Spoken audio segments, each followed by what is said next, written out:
I'm Mike Perry. I'm the Executive Director of the Army Heritage Center Foundation, and we're pleased to be hosting this series of webinars on various topics of military history. This is the first of two lectures for Colonel Retired Harry Rothmann. Today he'll be discussing the ongoing reevaluation of the Vietnam War based on North Vietnamese archival resources and U.S. resources that are now becoming available. Colonel Rothmann is a 1967 graduate of the United States Military Academy at West Point. He is a retired Army colonel who served in infantry, airborne, and ranger units for over 29 years. He led an infantry platoon and a company in combat in Vietnam, commanded an air assault battalion in the 101st Airborne Division, served on the Army and Joint Staffs in the Pentagon. He also was a teacher at West Point and the Naval War College. Harry holds a Master of Arts in History from the University of North Carolina and an MA in National Security Studies from the Naval War College.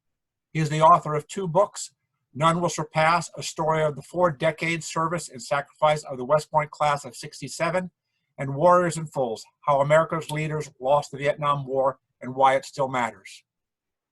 Harry, the floor is now yours. Thank you, Mike. Good afternoon or good morning, depending on where you are. It's great to be here. Hopefully you can all see my screen. As Mike mentioned, of the 4 bullets that are up on the screen here, I'm going to cover 3 of them today because there's sort of something background material that I think that you should know before I talk about the results of my research into the Vietnam War. Those results in the book that he mentioned, Warriors and Fools, that was published in 2018. So today I'm going to tell you a little bit about why I decided to write about the Vietnam War, specifically the book that I wrote. I want to give you an overview as well of what has already been written. What's the histories? What are they saying? What are some of the controversies? What are some of the arguments, etc.? And of course, some of those should be based upon what sources they use. And many of those books that have been read, or written rather, may be outdated because almost on a daily basis, we're receiving more information about the war, particularly from the North Vietnamese side. And I'll explain that to you a little bit in more detail as we go along. And as I mentioned, or as Mike mentioned, on the 5th of May, I'll share with you the results of all of this research in my book. What influenced that journey? Of course, my experience in the war. I want to just share something very briefly with you about that because when I served in Vietnam in 1969, my service turned out to be quite varied. I'd been varied as an infantry officer in that I commanded a platoon for a couple of months and then a company, an infantry company in the 101st. That experience, though, was somewhat varied than some people had garnered from theirs. And that is, the first couple of months I was there, I was paired up, my platoon and later the company was paired up with some Vietnamese regional force units protecting villages. That experience is frankly not something that I thought I was going to have, but it was an eye-opener in that I got to see on the ground in the villages how the Vietnamese lived, how the government was attempting to establish security, and how it was also attempting to establish political rule. Right after that, 6 months then, as many people did, many of you perhaps, my company was sent out to, in those days, instead of search and destroy, they used the euphemism of recon and force. So we went after the big base camps and the North Vietnamese units. Soon after that, I was then assigned to the 101st Airborne Division headquarters up in Camp Eagle.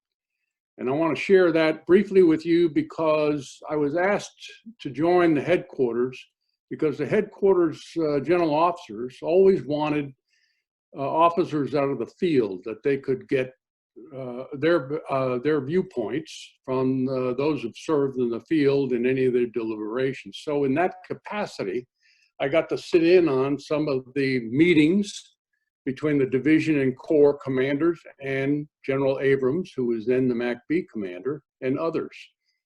So that varied experience in my year there in Vietnam of being an infantry platoon leader, company commander in both the populated areas and in the jungle base camps and also up in division headquarters sort of gave me a perspective that later on in the writing of my book and the research, I think it armed me to understand a little bit more than I would have.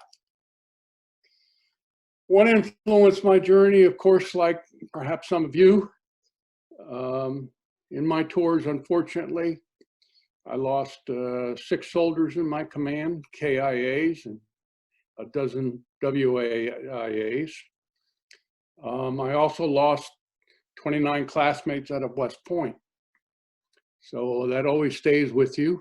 And obviously, as I went along, this was a motive of finding out what happened over there and why we didn't succeed in our original objectives to defend Vietnam from communism. What started my journey is that soon after I got back, after I'd served in training camps in the Ranger School, training Rangers to go to Vietnam, I was sent to graduate school in preparation for a teaching assignment at West Point, University of North Carolina. While I was there, I woke up one morning to the headlines that you can see on this screen, the fall of Saigon. It was an eye-opener for me, and I began to question then, what was all the sacrifice about? Why did we lose? Because I hadn't been keeping track of it. I was too busy training other soldiers to go there. So that immediately caught my attention about going to my professors and see if in my graduate studies I might have the opportunity perhaps to look at some materials to research what were we trying to do there and what went wrong. Well, I had some faculty advisors who were more than willing to help me along there.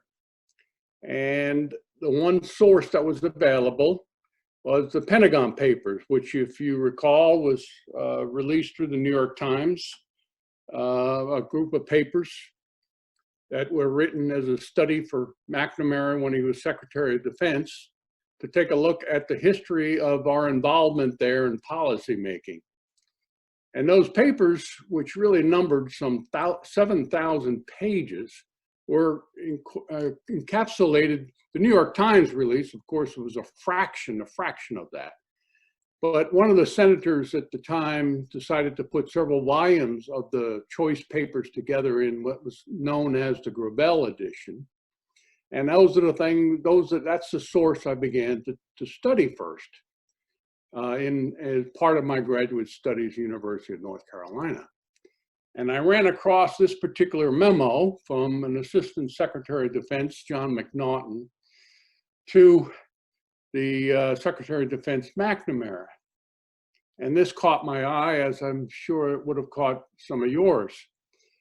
And coupled with the fall of Saigon, the defeat of Vietnam, the loss of classmates and comrades, I just couldn't understand how 70% of the United States aim there was to avoid a humiliating defeat to our reputation as a guarantor, and only 10%, of course, was to help the people of South Vietnam. That caught my attention. So as I progressed, right after graduate school, and I finished my papers and my requirements, I went on to West Point, where I had my first opportunity to continue to study the war, read more of the Pentagon Papers, but there were stories and memoirs coming out. And there were some early histories that I'll share with you that were also being published by the late 70s by some of the journalists who had served in Vietnam that were becoming rather popular. So this became my first opportunity to study the war. Going the wrong way, excuse me. My second opportunity, which may seem strange, was my assignment in the Pentagon. I had 2 of them, one in the early 80s and one in the late 80s. And why I said this is an opportunity, it's really an opportunity in retrospect. because the Pentagon I served in had the same system and process for programming and policy making and everything else has been established by McNamara during the war. So I got firsthand to experience what it was like.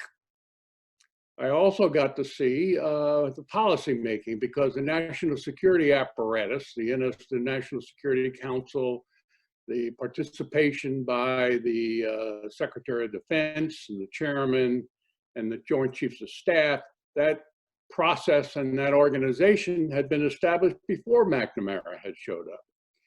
So I had an opportunity, that's one way of looking at it, is experiencing the same process and the same organizations that McNamara ran during the Vietnam War and after McNamara served as well. So it gave me some viewpoints and a perspective about what I would read later. Another opportunity was when years later, I was assigned in my last assignment to the Naval War College as a professor there.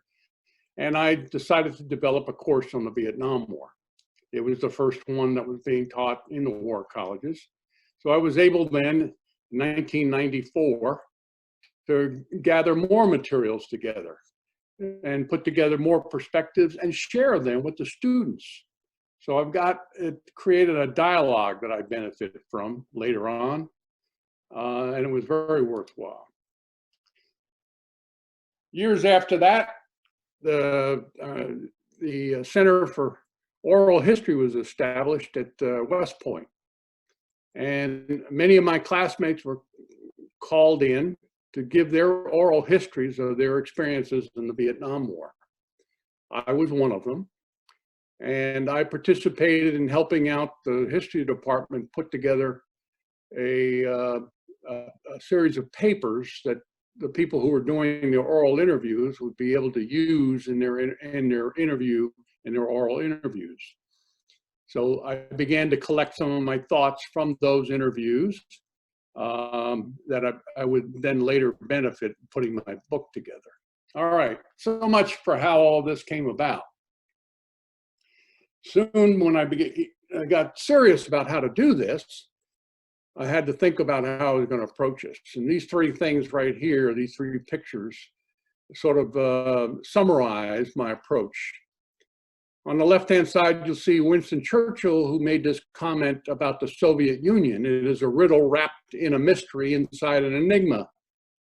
Well, that quote sort of hit me as exactly the way the Vietnam War was felt by our policymakers, a riddle, and that it was something that they had never seen before in terms of a strange war, wrapped in a mystery called Vietnam and Indochina, and turned out to be an enigma, and that the people that they had contact with or had intelligence on, both from the North and the South, seemed very, very strange to them. And they didn't understand them because they didn't act like they act as rational people. I felt that perhaps one of the reasons why this was such a riddle wrapped in a mystery inside an enigma is that much of the history that was being written about it was like this, taking a look at an elephant one piece or one part at a time. That is, people were writing the history during a certain set phase of the war, like during the McNamara years or during a certain period leading only from the war when it began for the US in 65 until it ended in 72, or they took a perspective only from the American side and not the Vietnamese, and certainly not North Vietnamese side. So what I wanted to do is to approach it sort of like the entire elephant. Let's see what the whole thing looks like. I knew I was going to take a pretty big bite at that big elephant, but it seemed to me to be the way to go about it. And so that was my basic approach. However, I did read a book later on toward the latter part of my service and into the next part of my retirement by H.R. McMaster, as some of you may have heard, wrote a book called Dereliction of Duty.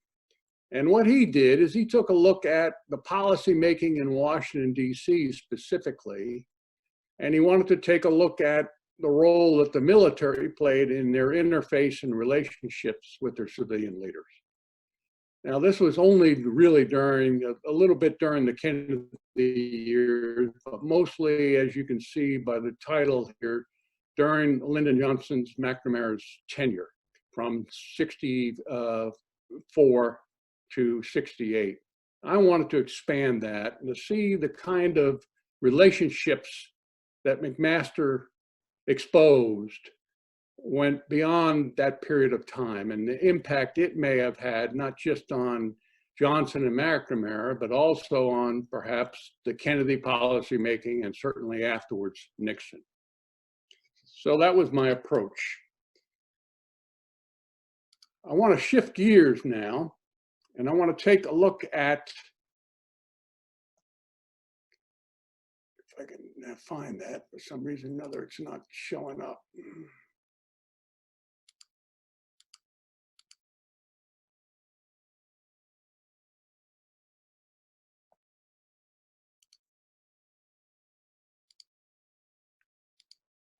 We have rehearsed this, by the way, and it went perfectly.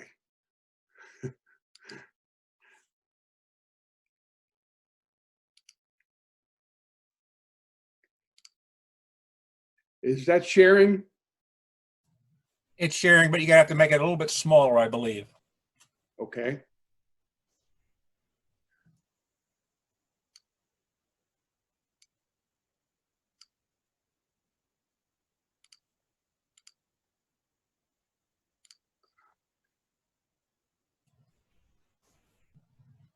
Someone recommends you hit escape.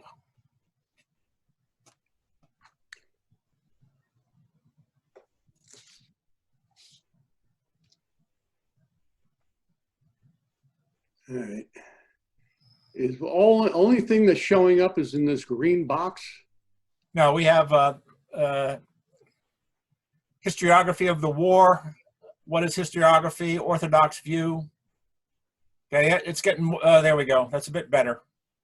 All right, I see what's happening. All right, well, I want to share with you what's been written about it, and basically about the war thus far. I mentioned that it was a riddle wrapped in mystery inside of enigma. There are two real schools of thought on the writing about the war. And as you can see, hopefully on the screen, is what's called the revisionist and the orthodox view. The orthodox view, I can see now that it's only picking up the green border line instead of the entire screen.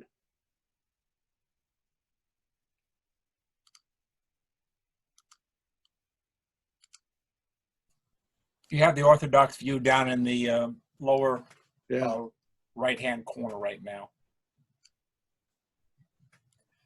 Somebody says hit control minus.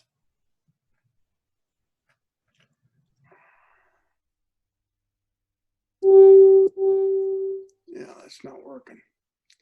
I don't know why that's not working. All right. All right, the orthodox view basically is a more negative view about our commitment there and the way we fought the war. Basically, they say that we really, the war was not in the national interest. It wasn't, certainly wasn't in our vital interest, but we should not have even been there. It was the wrong war in the wrong place. The policy of containment at the time that had been followed since the end of the World War to contain communism and so on and so forth was misapplied there because it was really a nationalist movement. The North involvement in the South and was really started off, but it was a revolutionary movement prompted by disconnect against the South Vietnam rule by a government that was illegal, established by the United States, and therefore was not worthy of containment and not worthy, certainly, of fighting for. Not only that, but because South Vietnam was incompetent, corrupt, and North was determined because it represented the nationalist movement of Vietnam to reunify Vietnam. It was an unwinnable war. Now, that orthodox view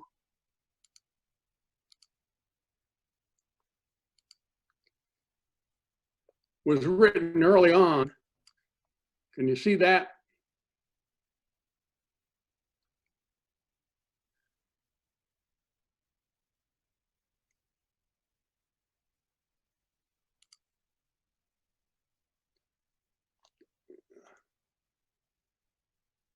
Is that large enough? If you explain it, it's large enough. You can see the books. 72, 86, 83. Yeah, these three popular histories were the real first viewpoint about the Orthodox view. And that is, they were written all by journalists. David Halberstam, for example. Neil Sheehan, The Bright Shining Lie, and Stanley Carnile. And they were really based upon their views of when they were there in Vietnam and those who they interviewed, to include certain members of the military establishment, such as John Paul Vann, who was an advisor at the time. And they're the really ones that established that orthodox view that I just explained. As the writing of that history went along all the way up to the present day, many people inherited and supported that view. Again, that the war was not in our interest. It was fought by a corrupt, illegal South Vietnam. It was unwinnable because the people that the United States were supporting were so corrupt, and the people that were really supporting the war had a justified cause because it was against an illegal government that was not representing the interest of the Vietnamese people. The other viewpoint, which came about really as the Orthodox view came about really in the late 1970s and into the 80s. When Reagan came in, he made a famous speech before the Vietnam veterans, and he said that that view of the Vietnam War is completely wrong. He said, really, it was a noble cause. And by the way, it was right to be there to contain communism because both the Soviet Union and the Chinese communists were trying to use North Vietnam as a proxy in spreading communists throughout Asia. Thus, there was this communist threat. And as Eisenhower had first explained, that if South Vietnam had gone, then the rest of Indochina would fall, such as Thailand, such as Singapore, such as Indonesia, even the Philippines. Not only that, but it was a winnable war. And that viewpoint, some of these historians showed how we could have won it. And the view was, we could have won it if it hadn't been for the restrictions that were placed on the American military. Absent those restrictions, both in the bombing and the ground campaign, then we could have won that war.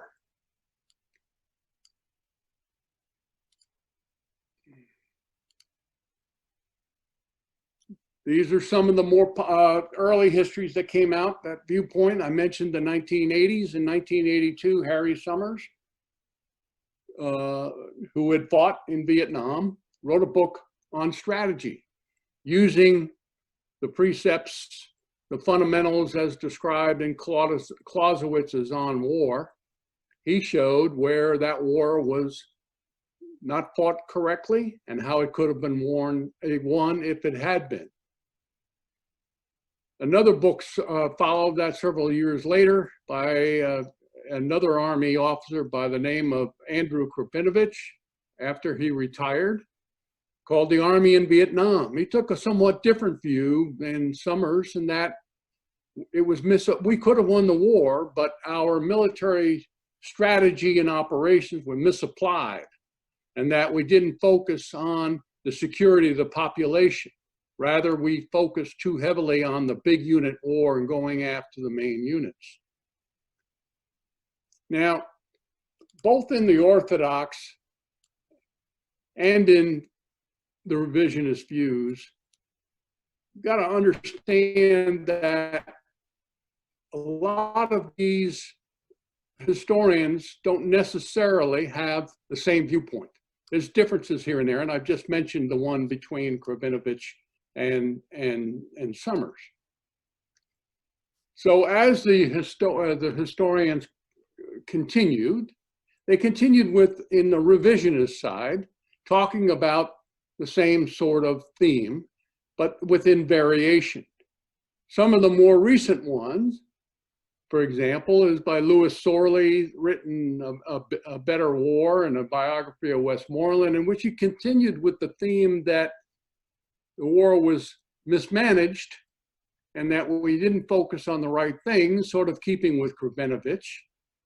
But then it could have been one had Westmoreland focused more on, as Krepinevich argued.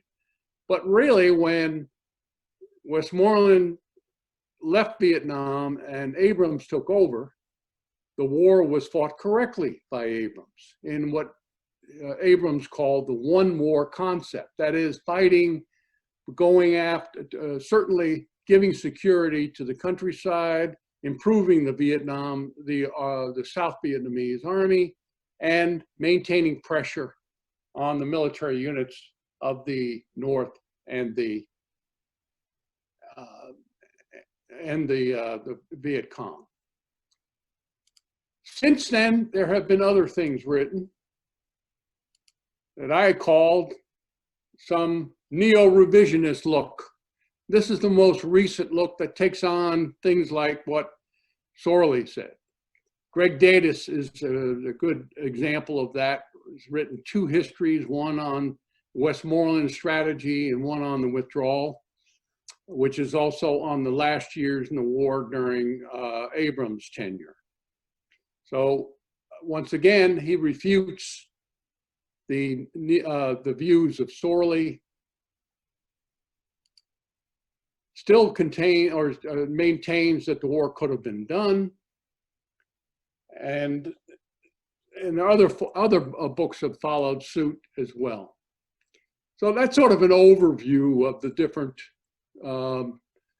historical views on the war. Again, basically being taken between two basic stands of whether the war was correct, was worth it, was in our interest or not, whether it was winnable or not, etc. So what I'd like to do very quickly now is I'm going to take about 10 more minutes to show you what some of the sources are that have both been used in the past and are now available. Because I think it's important to take a look at what is now available that could change one's view about how the war was fought, whether it was in our national interests and everything else. So I want to quickly share with you the most important of these. This is sort of an overview of the major, and all of this is online, which makes taking a look and finding your own viewpoint about the Vietnam War a little bit easier. But I'm going to quickly go by some of this, but I want to focus on some others. And particularly, I want to focus on what's available in the National Archives these days. And this is the web page for the National Archives. And I want to show you the Pentagon Papers, for example, that I had mentioned. Now, all 7,000 pages have been digitized. And you can go and take a look at the Pentagon Papers and take a look at some of the actual documents that the researchers used in making their judgments about the policy making and the strategies that were devolved during the war. In addition, there is what is called the Office of the Historian in the National Archives, the Foreign Relations of the United States of America. These are multiple books of documents taken from the archives and published so that the public can actually read actual memorandum, directives, meeting notes, transcripts of National Security Council meetings, etc. It is quite remarkable to have all of this available. And this now is being released that has not been available previously. In addition to that, much of that and supplemented by the presidential libraries. I'm going to skip over that for the time being, but there are thousands of more transcripts of meetings, oral testimonies in these, and they're all digitized. You can download them on PDF, and you can actually take a look at them. But one of the more valuable sources that have come out that I think changed a lot of the viewpoints about what has happened, particularly in the highest levels of policymaking in the United States, are the presidential recordings. That is, everybody has heard about the Nixon tapes for Watergate, but not everybody understands that presidents since FDR through Nixon have taken digital recordings of meetings, some to various degrees, some more than others. But Kennedy, Johnson, and Nixon during the Vietnam Wars, all of them had. And a lot of these recordings you can find in the archives. And they're available to you, both to be downloaded and to be listened to. And I'm gonna play one of these so that you can get a feeling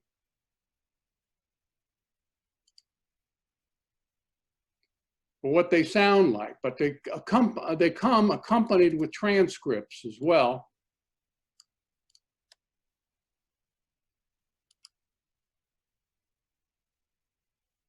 You'll see the transcript here. This is how it shows up when you take a look at it. This is one meeting between the President, Kissinger, and the Chairman and Joint Chief of Staff at the time. I'm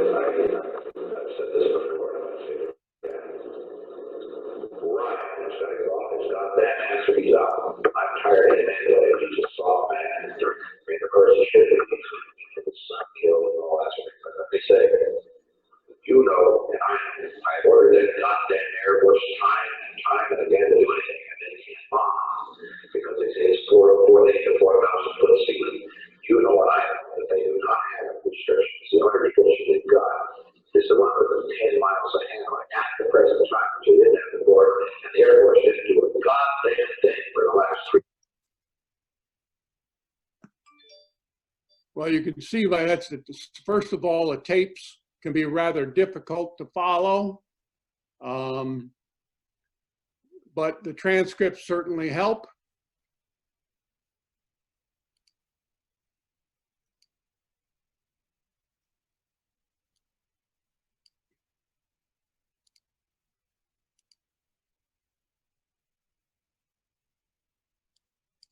Trying to get back to my original screen here. Okay. But what that's really doing is that Nixon and Kissinger and many others who've written their memoirs on the war say one thing in their memoirs and they've said another thing in their meetings. It can show a completely different light on the relationships and the policy making that occurred for the Vietnam War through all three presidencies. Now, one thing I want to jump to real quickly is that we do have other sources that are coming out of both the Vietnam perspectives and from other sources like the military center at Carlisle. This is not, folks, working as smoothly as it did when we rehearsed it. But all of these things are available online in PDF form that you could take a look at. Things like General Cao Van Vien was the chairman of the Joint General Staff, the ARBN unit, and wrote a book about what it was like during the 1972 offensive. You have access to the Westmoreland papers to think packs, reports, a host of official histories. You've got General Abrams' command tapes that were carefully transcribed and from their recordings and put in a book by historian Louis Sorley. And I quickly want to share with you, real quickly, since I'm running out of time here.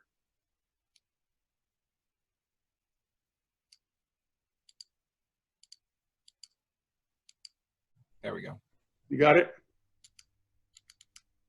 Well, this won't open up for some reason. But there was a host of new historians that have gone to Vietnam, had access to the North Vietnamese sources, and have found out things such as Ho Chi Minh wasn't calling the shots during the American War, neither was Giap. Rather, there were other people that were doing it. And they were much more aggressive and militant than Ho Chi Minh and Giap. They were showing things like the plans for the North Vietnamese generals for the fighting of the war in the South and how they hoped to defeat the United States Army and armed forces. So there's a host of things that are being shown right now, and that we have access to both through their works and through other in the National Archives, for example, that are being shown from the Chinese, from the Vietnamese sources, etc. These are the kind of sources that I tried to focus in on the writing of my book. I apologize that the screen sharing and operation hasn't worked as well as I had hoped, but I'm certainly willing to entertain any questions that I might be able to clarify for the audience. Mike? If you would go ahead and submit your questions, you see you have a question and answer icon there. If you just want to submit the questions there, and then I'll pass them on to Colonel Rothmann. Oh, we got one in chat here. Okay. Harry, the first one is, what is your opinion of Sir Max Hastings' Vietnam, an epic tragedy? Does it fall into the orthodox, unorthodox, or neo-orthodox camp? Yeah, good question. That's the one that was just recently a huge book, over 700 pages, but the contribution to the history, I'm not going to categorize it. The contribution is that it really focuses on the Vietnamese side of the conflict, both North and South. So Max Hastings, who was a journalist during the war, but has followed and written histories on this before, has really done a great service, I think, to the historiography because of his concentration on the Vietnamese side. And as he writes, the great tragedy of Vietnam, you know, for too long has been seen as an American tragedy, but really is a Vietnamese tragedy. And he does take advantage of a lot of the materials that I mentioned that are coming out from historians such as Yen Hang Nguyen, who was a young Vietnamese girl in 1975 that escaped with her parents, and who is now leading the way and getting into the archives and sharing her thoughts and what she's found out about it. What's wrong with Max, I think, or what is a weakness of his book, is that in covering the Vietnamese side, he sometimes neglects the U.S. interface with the Vietnamese side, that is, with the South Vietnamese at times. So on the overall, however, I think he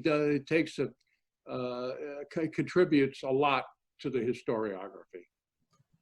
Our next question is, how, you didn't mention the MACV command histories or the Defense Attaché quarterly reports. How useful are they? Very useful. I tried to show it, or I showed it. You can have the MACV histories, and some of actually Westmoreland's papers through the U.S. Army's Military History Center now. Indeed, Eric Villard, who works at the center, also shares some of those documents with with others on his Facebook page, the history of the Vietnam War. All of that is available, and it does serve to balance, I think, the argument that Westmoreland ignored the security and the small and the security part of the war in favor of the big unit war. He does show that he tried to do both, but he felt that a priority had to go to going after the big units. And I cover that extensively in my book to show what he was trying to do and how he was unable to do both, frankly. An example, for example, is that you have correspondence between General Walt, when he was 3rd Amphibious Corps Commander in the North, and Westmoreland on whether to do the big unit war, so to speak, or what Walt was trying to execute in the North, the Combined Action Program by the Marines, where they put a Marine squad into each village, paired it with the regional forces, platoons, to give security. And the discussion they had between them in those papers, very valuable to understanding what the dilemma was in fighting really both wars. Next, please. Question from Dave Bennett. There were many sources from French and Vietnamese, from the French and Vietnamese, which were available before the 1965 U.S. escalation. When McNamara stated only if we had known, was he being totally disingenuous? And why did U.S. policymakers ignore such available materials? Good question. I would say that first, to answer the question about McNamara, he is being disingenuous. Very interesting to see people who served with McNamara at the time in the State Department, for example, who have criticized him for his own statements in his memoirs, in which he tries to say one thing as an apologia. Let me give you an example. Well aware in the U.S. government, in the State Department, what the French experience was, particularly George Ball, who was the Deputy Secretary of State at the time. But there were others like Rufus Phillips, who actually served in Vietnam. Getting those lessons across to McNamara was nearly impossible because he would not listen to them. He had his own mind about how to go about waging the war, which many of you had heard about. This idea of gradualism, measuring everything to find out whether or not you're being successful, believing that the North Vietnamese would stop their aggression given his gradual signals to them, etc. In addition, there's not just McNamara, there was an element in the US military side as well.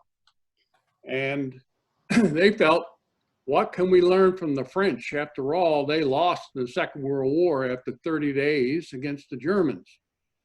Really, what their effort in the First Indochina War was not really fought very well, even with our help and advice. They ignored a lot of our advice.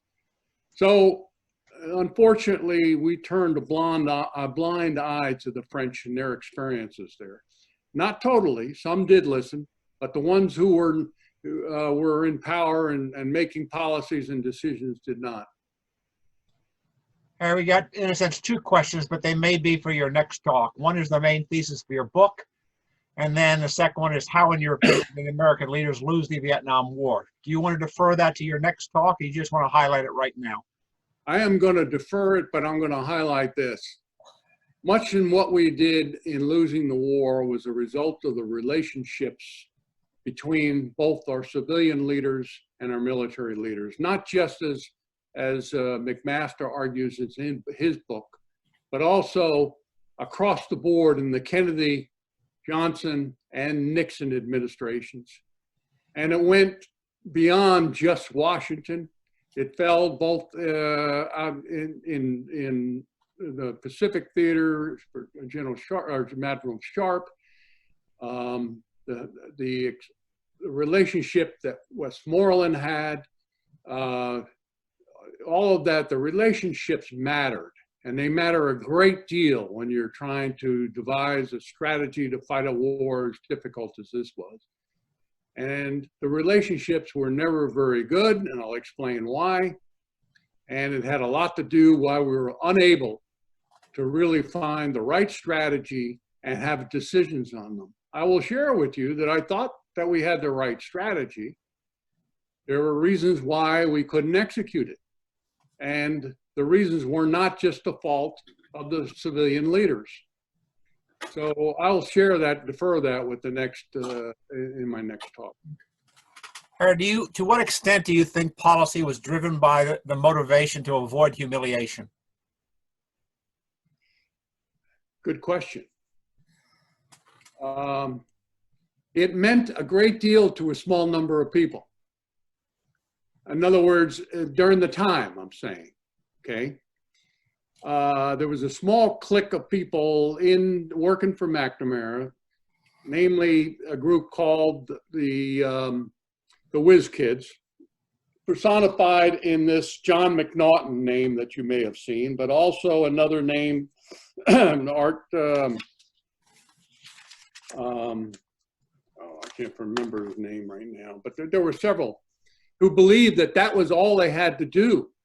All they had to do was to just demonstrate that the U.S. was willing to use force in Southeast Asia, and then and avoid humiliation. That is, they could actually leave Vietnam. Early on, we could have left it, and we would have avoided the humiliation of defeat, and yet still had an impact on containing Chinese expansion. I'll get into that in a lot more detail in the book. It meant a great deal to avoid humiliation, but it also overrode, in some cases, people's attention and did not allow them to focus on some of the sound military advice and plans that were being given to McNamara and the Defense Department by certain members of the Joint Chief of Staff and even Westmoreland himself, that they ignored. Dave Bennett, who's on the faculty or was on the faculty of the War College, he asked, did you use, while you were at the ND, National Defense University, did you look at any of the lectures that were made in 46, 47 that made some significant policy comments? What lectures are we talking about exactly? He said that there was some lectures at the National Defense University in 46, 47 that made some important policy comments that were also ignored. Did you get a chance to look at those while you were down there? Are you talking about some of the stuff that that Keenan did when he was there? Yes, George Keenan. Yep. Yeah, George Keenan made several. Yes, yes, I looked at them. And of course, they fit nicely into, I would say, the orthodox view. That is, you're familiar with Keenan. Of course, he was the person who first wrote the telegram about being patient with the Soviet Union, devising later on this idea of containment, which to him did not have a military component. And to him was not, as it turned out to be later in 1950, with the writing of the National Security Council document 68, he looked at containment as being mainly using the U.S. economic and political instruments, not using the military instrument and getting involved, and we wouldn't have to militarize the whole policy of containment. If I recall, that was the basic gist of Keenan's arguments in the 40s.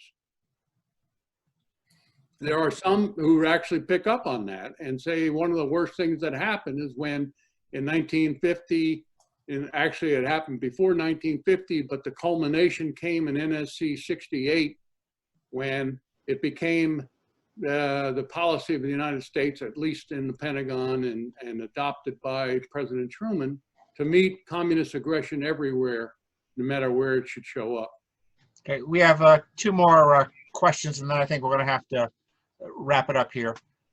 Could you review once again the conclusions of the neo-revisionists? What was their primary argument? Okay, they balance off the two what can be viewed, not entirely, but opposing views, particularly with regard to fighting the war, whose responsibility was it, how it could have been done, how it could have been won. The neo-revisionists try to take a little bit more of a view that in one aspect, for example, I'll use Greg Datis as an example, where we tried to do both. We tried to both protect the lowland areas. We understood that security for the population was an absolute necessity. But by necessity, as a matter of fact, more of a necessity, we had to go after the main unit forces that the North Vietnamese were infiltrating in significant numbers, beginning in late 64, but certainly more in 65, and by 66, 67 in very large numbers. And then of course, we were later on in very significant conventional type operations. So we had to go after both. The neo-revisionist view is a little bit more balanced, trying to find somewhere in between the idea that it was not in the national interest.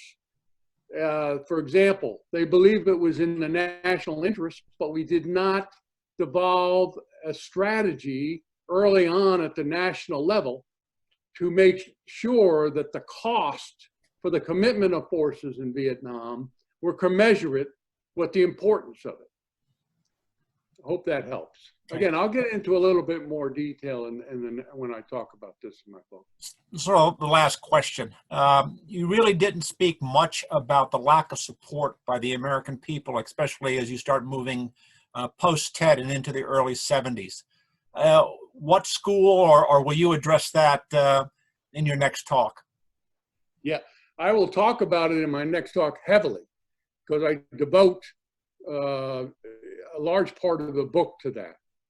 And of course, it was very important. And I'll get into the arguments as to who motivated the anti-war movement, what was the role of the North Vietnamese, because, by the way, the North Vietnamese strategy against the United States was very, very clever, was very military political, or political military, you could even say.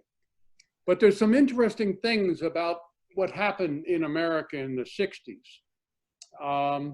And I take on the idea that, that the press, had a role in causing, the attitude toward Tet. I get into some detail on public opinion polls. Very, very interesting analysis that happened about 10 years ago, a study of public opinion polls and what role they had. And then, of course, I'll take a look at the issue of how well did our government deal with that. So I will make sure that I cover that in the next talk. Okay. Well, at this time, I'd like to thank you for today's event. We'll work on the technology again and make sure it's a bit smoother next time. I think Colonel Rothmann's next talk will be on the 5th of May at 1 p.m. We'll be sending out an additional notice if you don't subscribe to our email blast systems, which sort of update you on all the proposed lectures we're going to be running. It's available off our website at www.armyheritage.org. Colonel Rothmann, thanks, and look forward to seeing you again in about another 2 weeks. Thank you, and I appreciate all your patience. Have a great day as we stay home. Bye-bye.